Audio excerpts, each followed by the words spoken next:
chat tiba-tiba. Hah? Jadi perlu. Hah? Jadi perlu.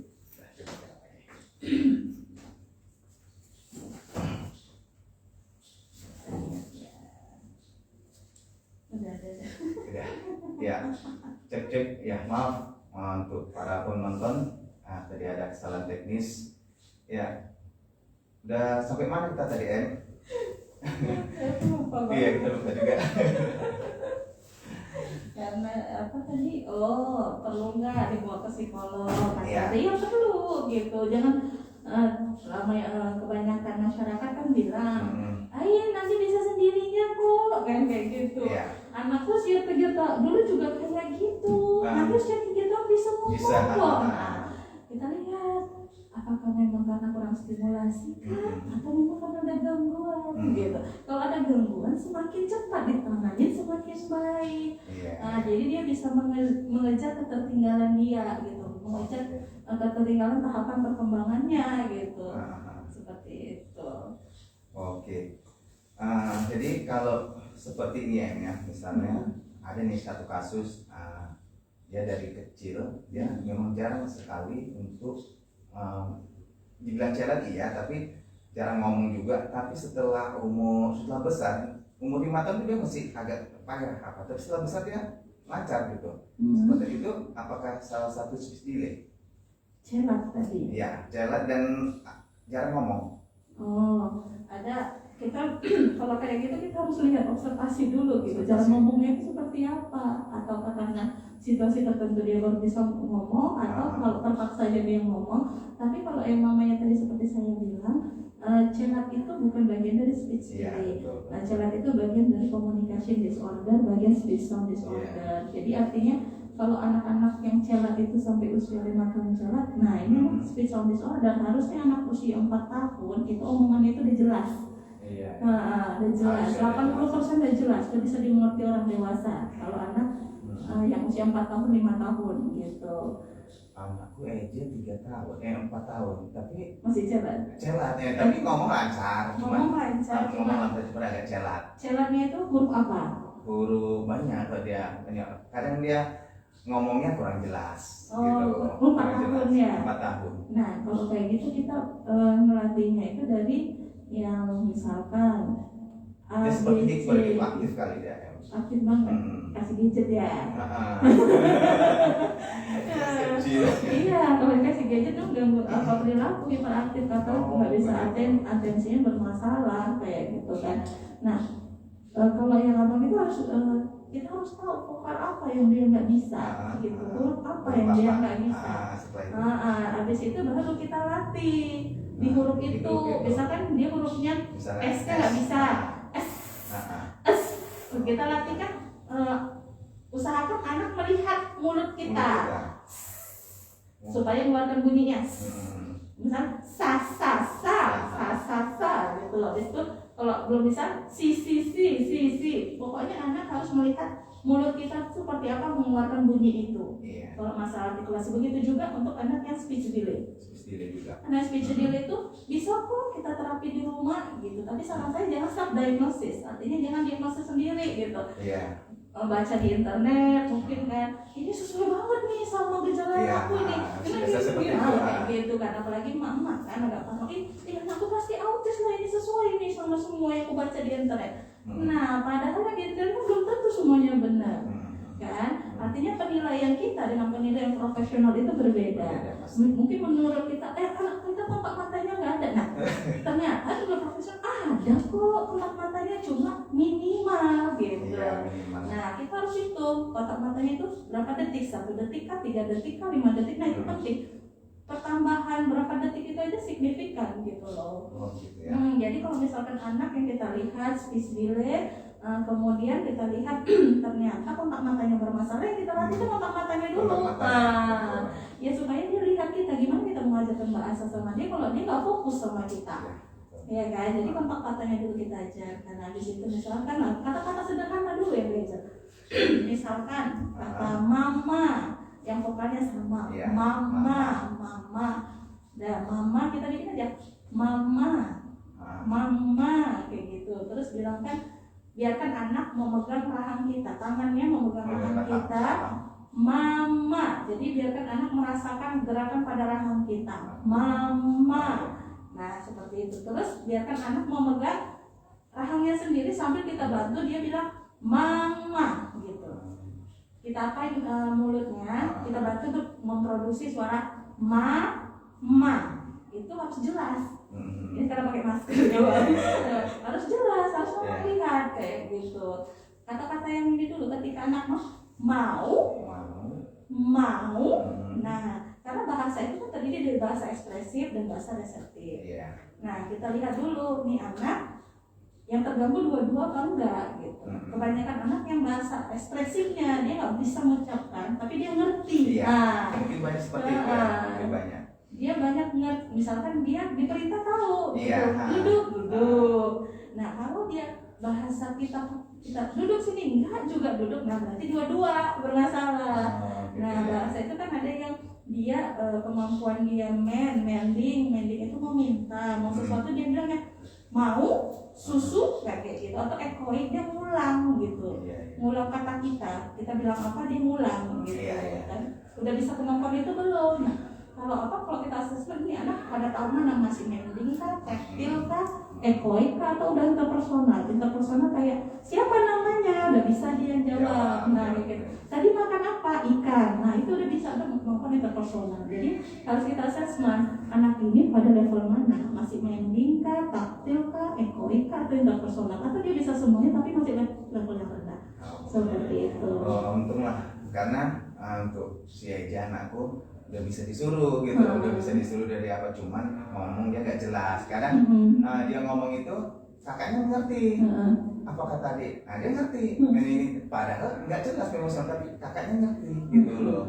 Itu memang apa ya, kayaknya bahasa isyarat anak itu memang karena dia sering bersama jadi tahu ya.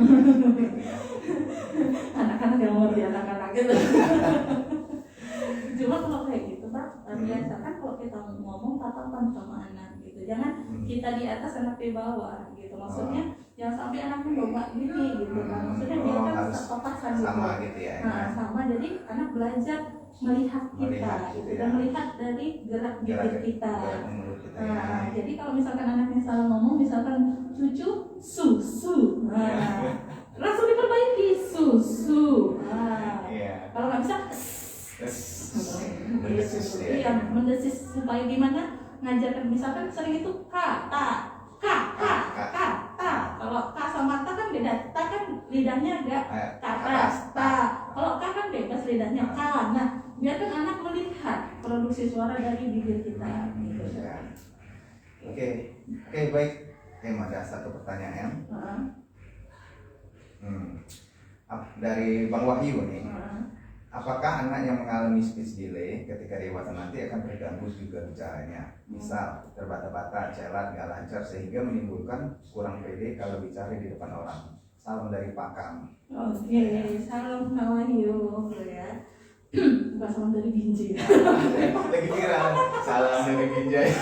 Oke, nah kalau bahasa itu kita assessment dulu lagi kan, speech delay-nya apakah ini gejala dari suatu penyakit, maksudnya satu gangguan. Kalau misalkan ternyata speech delay-nya ini merupakan bagian dari gangguan autis, ya pasti berpengaruh ke dewasanya nanti. Terus kalau misalkan speech delay-nya kan ada kurang stimulasi, kalau kita kasih stimulasi anak bakal seperti anak umumnya, anak normal. Makanya kita dulu cari dulu penyebabnya apa anaknya speech delay. Umumnya sih kebanyakan kalau dia kontak matanya bagus, kemudian atensinya bagus kan, nggak tantrum gitu kan, anak masih reseptifnya bagus, itu umumnya karena kurang stimulasi aja.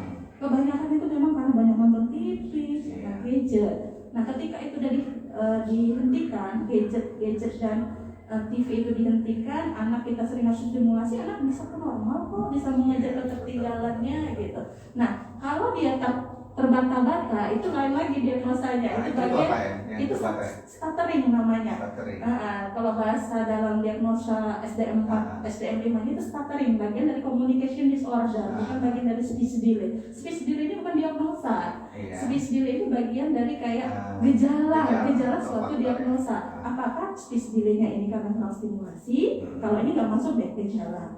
Ya, kalau speech delay-nya disertai dengan kontak mata yang minimal, kemudian anak nggak bisa bersosial, gitu, nggak mau bermain sama sesama. Nah, ini mengarahnya ke autis.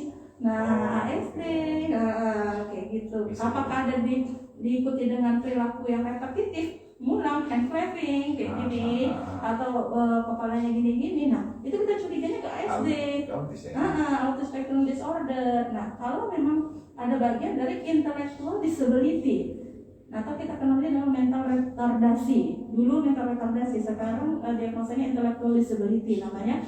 Nah, itu juga speech delay. Karena apa? Biasanya itu karena kemampuan otaknya. Jadi karena kemampuan otaknya, kapasitas kecerdasannya memang rendah, menyebabkan dia kemampuan bahasanya juga rendah. Itu makanya kita nggak bisa anak speech delay pasti autis, belum tentu. Ada banyak gangguan yang salah satu cirinya adalah speech delay, termasuk ADHD. Seperti itu. Berarti memang sangat mempengaruhi ya lingkungan ya? Iya, makanya saran saya sih anak di bawah 2 tahun jangan dikasih paparan, terutama HP. Memang harus dipantau sama orang tua ya, jangan dikasih apapun ya. Karena lu kan ngomong, aduh biar dia nggak rewel kok ada tamu. Kebetulan memang saat ini mungkin kebanyakan orang tua juga karena kesibukannya, dia pun mengasih sesuatu yang membuat anaknya diam. Salah satunya adalah gadget, jadi dia terbawa terus sampai dia kecanduan gitu, tanpa dia jadi nggak bisa apa gitu.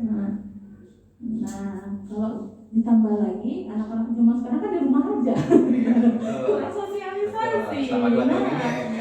Apalagi masalah pandemi kayak gini kan di rumah aja, tambah gak ada stimulasi, ya udah sih jadi deh. Tapi ada kok anak yang kita terapi itu anaknya itu memang murni karena kurang stimulasi. Itu pada saat terapi pertama aja dia sudah langsung bisa 3 kata, mama mau minta.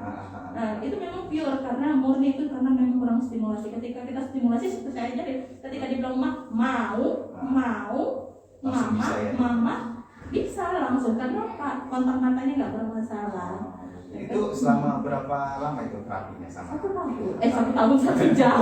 Tapi jangan sudah 1 jam langsung nggak bisa 3. Alhamdulillah. Itu membuktikan bahwa kurangnya apa? Stimulasi. Nah, itu memang kontak matanya bagus, kemudian kemampuan reseptifnya bagus, bahasa reseptifnya bagus. Jadi memang ini anak memang murni karena kurang stimulasi, makanya bahasa ekspresifnya bermasalah. Makanya kalau anak-anak seperti ini, untungnya ibunya itu cepat sadar. Anaknya di bawah usia sebelum 2 tahun deh, belum ulang tahun dia. 1 tahun 11 bulan itu waktu itu dia datang, terus kita terapinya di usia pas 2 tahun, itu anak langsung bisa gitu. Nah, di situ yang perlu kita assessment.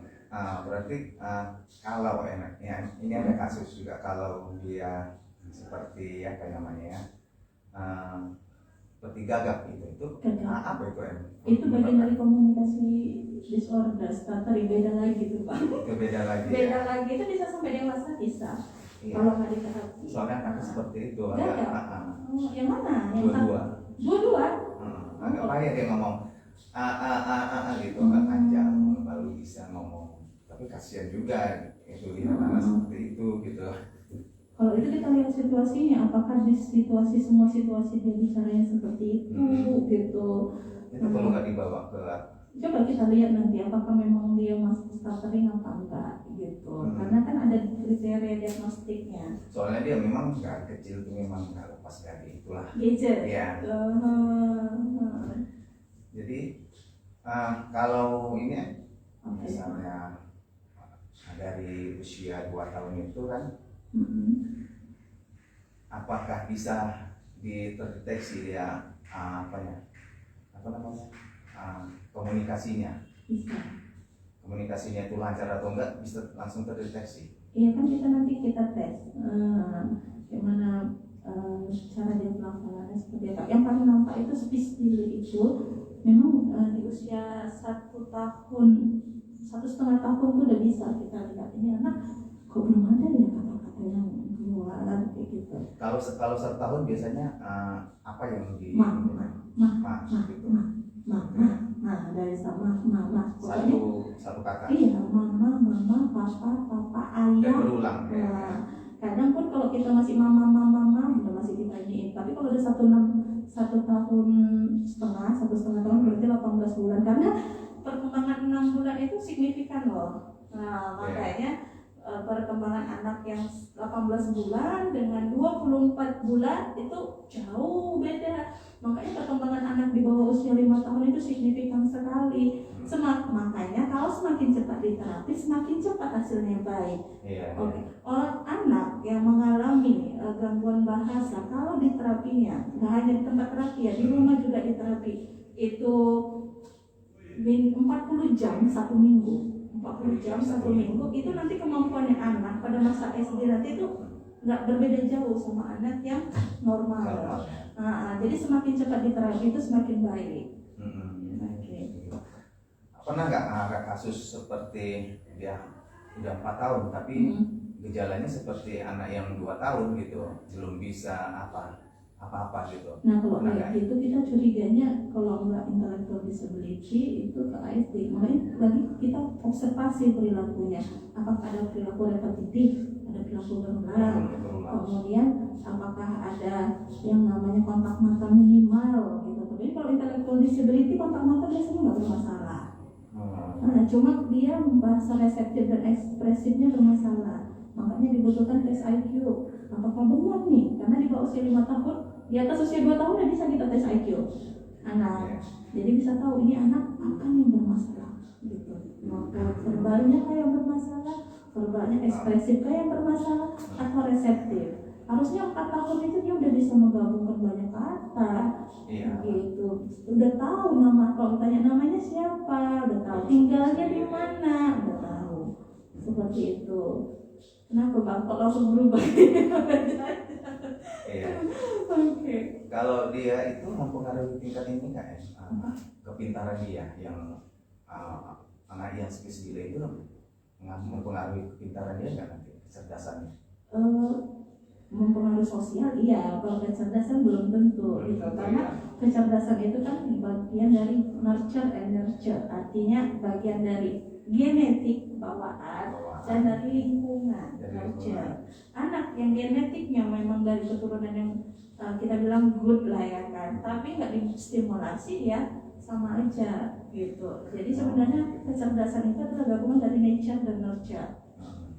Genetik dan lingkungan. Jadi stimulasi itu penting. Tapi kalau speech delay bisa diterapi kok, belum tentu dia ini mengganggu kecerdasannya. Karena balik lagi ini speech delay-nya karena apa gitu? Karena stimulasi kah? Apakah memang gangguan? Tapi kalau speech delay-nya karena intellectual disability ya udah jelas kalau kecerdasannya bermasalah, kan? Itu kalau nanti mengarahnya ke autis ya ini? Enggak, intellectual disability itu kayak mental retardasi, Down syndrome itu bagian dari intellectual disability. Jadi kalau kemampuan intelektual, ketidakmampuan intelektual, sekarang namanya intellectual disability, nggak mental retardasi lagi. Kalau dulu kan mental retardasi, sekarang namanya udah diganti seperti itu. Jadi kalau misalkan anak autis ada kok yang kemampuan kognitifnya di atas rata-rata gitu. Ada ya? Ada gitu. Ada juga anak karena dia spektrum. Autis itu makanya namanya ASD, Autism Spectrum Disorder. Dia spektrum. Ada yang tinggi, biasanya yang tinggi itu maksudnya Asperger. Dia kemampuan kognitifnya itu di atas dari rata-rata sampai di atas rata-rata. Itu ada, sampai kuliah pun ada. Ada anak ASD sampai kuliah itu ada, gitu kan? Seperti itu. Jangan langsung kalau anak kita didiagnosa sebagai ASD hancurlah masa depannya. Belum tentu gitu. Kadang gitu pemikiran orang tua ya kan, langsung udah was-was ini dia. Iya, kalau langsung down gitu di diagnosa anakku ASD, langsunglah down, berderai-derai air mata. Padahal enggak, ayo ibu, ayo mama, ayo ayah, para ayah dan ibu ketika anak di diagnosa ASD bangkit, stimulasi, belum tentu loh. Kita lihat dulu tingkat kecerdasannya gitu. Iya. Ya.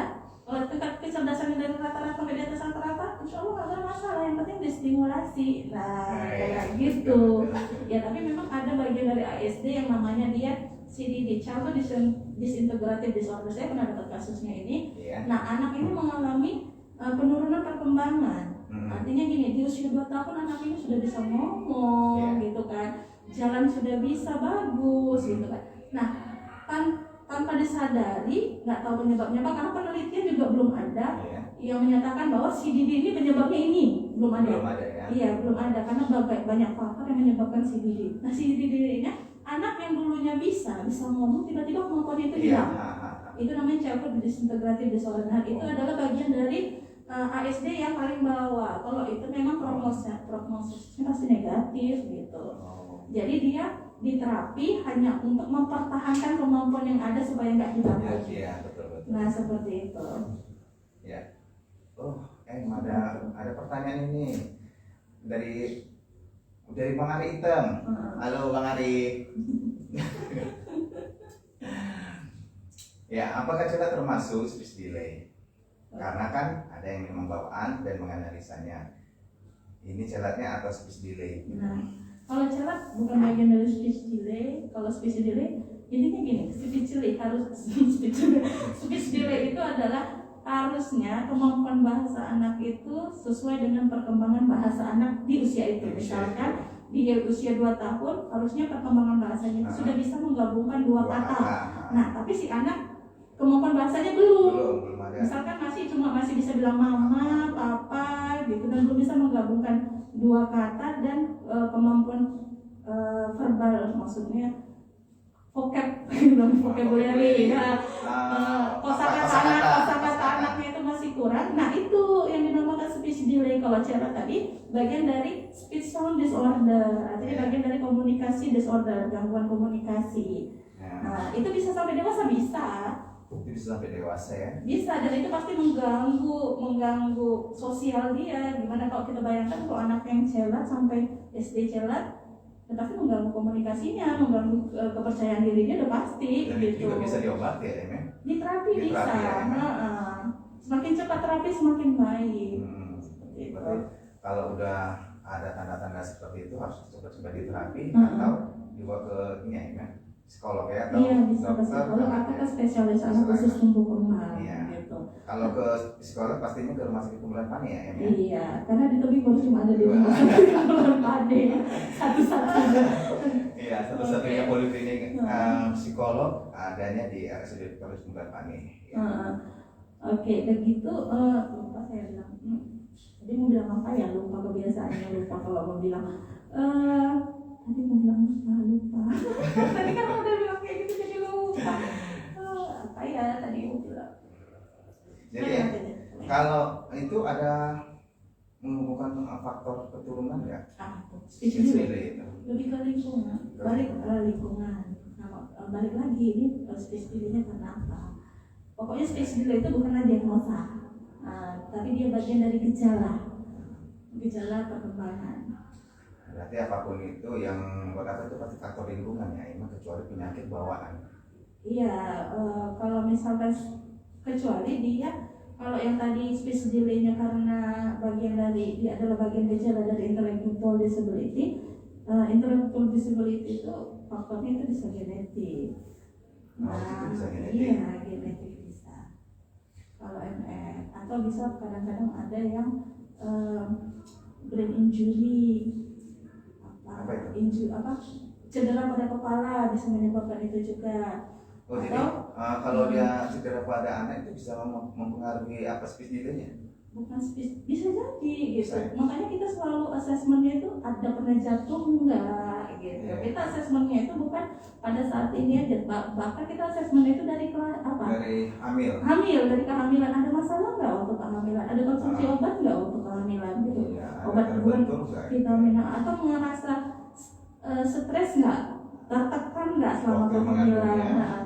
Karena ada juga salah satu kasus kita yang itu ibunya memang benar-benar ketika kita assessment, iya saya tertekan selama kehamilan itu, saya tertekan, saya menangis saja.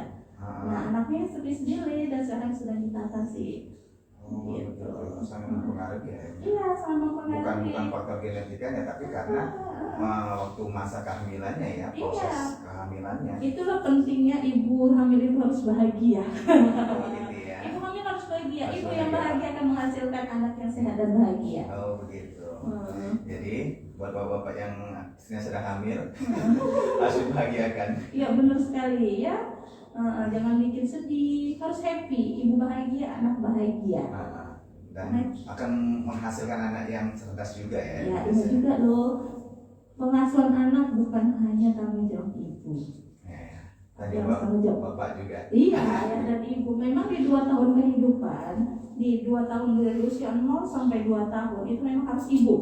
0 sampai 2 tahun. 0 sampai 2 tahun memang harus ibu yang jadi significant others. Artinya ibu yang harus jadi figur utama. Walaupun kita sebagai ibu ada pakai pembantu atau pengasuh bayi, tapi harus anak lebih dekat sama kita, jangan sama pembantu atau sama pengasuh. Jangan, harus sama ibunya. Jangan sampai hilang loh itu.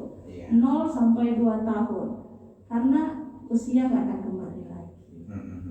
Ya jangan sampai hilang 5 tahun momen-momen kehidupan di awal kehidupan anak itu, jangan sampai kita kehilangan momen ini. Ini adalah golden age. Iya, golden age.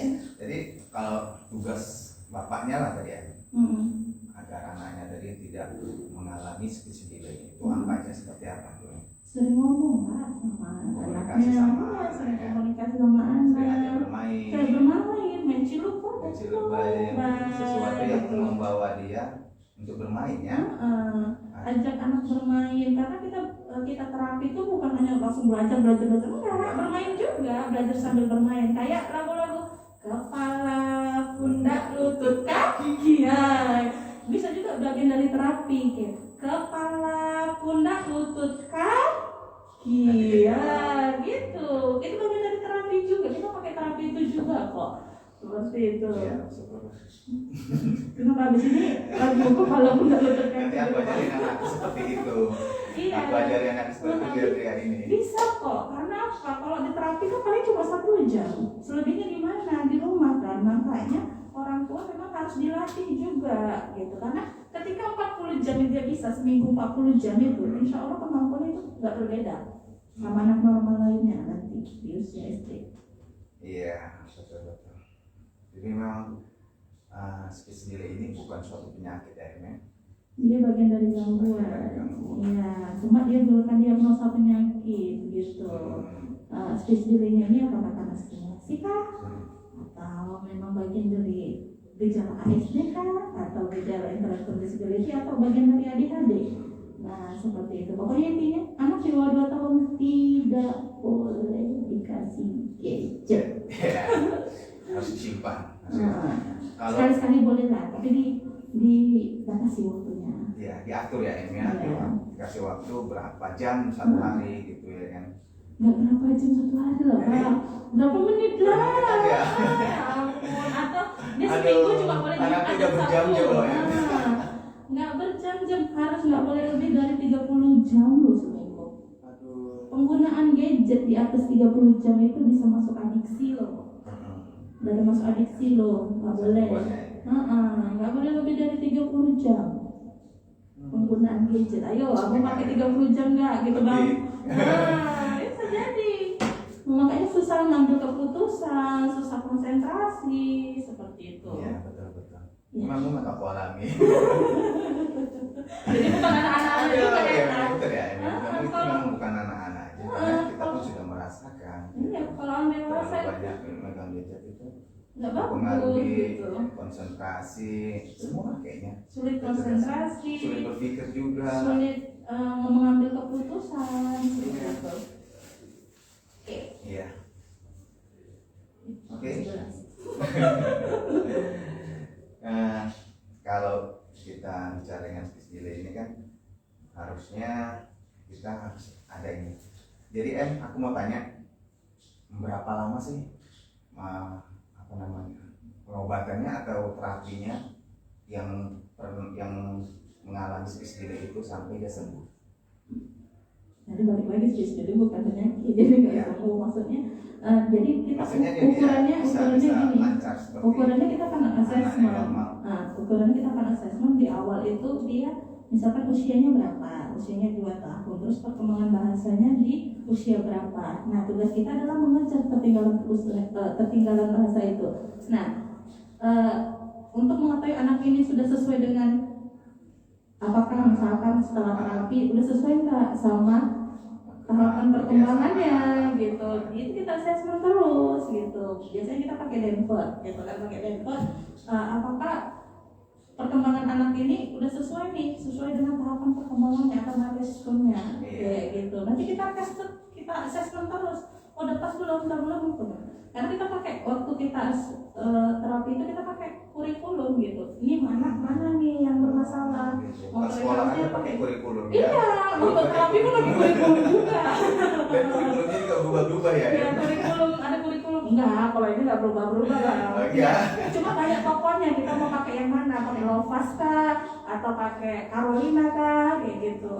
Karena masing-masing tokoh itu memiliki pendekatan yang berbeda. Kalau saya sekarang lebih suka pakai verbal behavior. Jadi mengajarkan anak bahasa itu sekalian perilaku.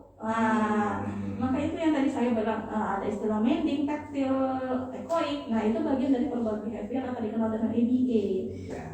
Seperti itu. Dan sekarang itu sering kok banyak kok di internet, di YouTube, belajar aja gitu. Ya, jadi bukan anak-anak aja yang harus belajar, orang tua juga harus belajar. Iya. Oke, Em, ini mungkin pertanyaan terakhir ya. Udah jam 11 ya kan ya, 11 lewat. Ini dari akun Facebook Noni Cherry. Anak saya 4 orang. Di setiap anak ketika masuk usia 4 tahun bicara gagap, tapi hilang ketika masuk usia 6 tahun. Itu menurutnya apa ya, Bu Dokter? Saya bukan dokter, saya psikolog. Ini bukan dokter, psikolog. Nah, kalau itu 4 anak kan, 4 anak, tapi semua masing-masing anak di usia 4 tahun bicaranya gagap. Nah, ini perlu kita assessment, ada apa? Tapi waktu masa mengandung kemarin gitu. Enggak, ada apa? Kenapa di usia 4 tahun itu gagap gitu? Kalau itu berarti dia situasional gitu. Bukan memang bawaannya gagap. Enggak. Kalau stuttering itu atau gagap itu dia konsisten. Terus gitu. Di situasi seperti apa juga gagap gitu. Tapi kalau gagapnya ada di satu situasi, berarti itu bukan gagap, itu situasional gitu. Itu nggak tegak diagnosa. Tapi kalau di setiap saat dia gagap itu memang baru. Iya, gagap gitu. Dan itu biasanya terus gitu. Kalau nggak diterapi nggak hilang, berarti anak itu bukan gagap. Tapi harus kita tanya ada apa. Pertanyaannya adalah ada apa. Jadi harus di-assessment lebih lanjut. Ada apa kak? Perkembangannya yang terjadi selama 4 tahun itu apa aja gitu. Malah saya jadi bertanya, kenapa setiap 4 anak ini di usia 4 tahun ya gagap, 4-4-nya berarti harus di-assessment lebih lanjut. Ada apa yang terjadi seperti itu. Berarti perlu dibawa ke psikolog ya. Ya, adanya di rumah sakit kumpulan Pani ya. Iya, benar, satu-satunya ya. Iya. Nah, tarifnya kalau murah kok, kalau rumah sakit pasti gimana sih tarifnya di rumah sakit? Boleh dikasih bocoran sedikit tarifnya biar masyarakat juga tahu bahwa psikolog itu tidak mahal gitu. Iya, karena kan orang takut ke psikolog karena mahal.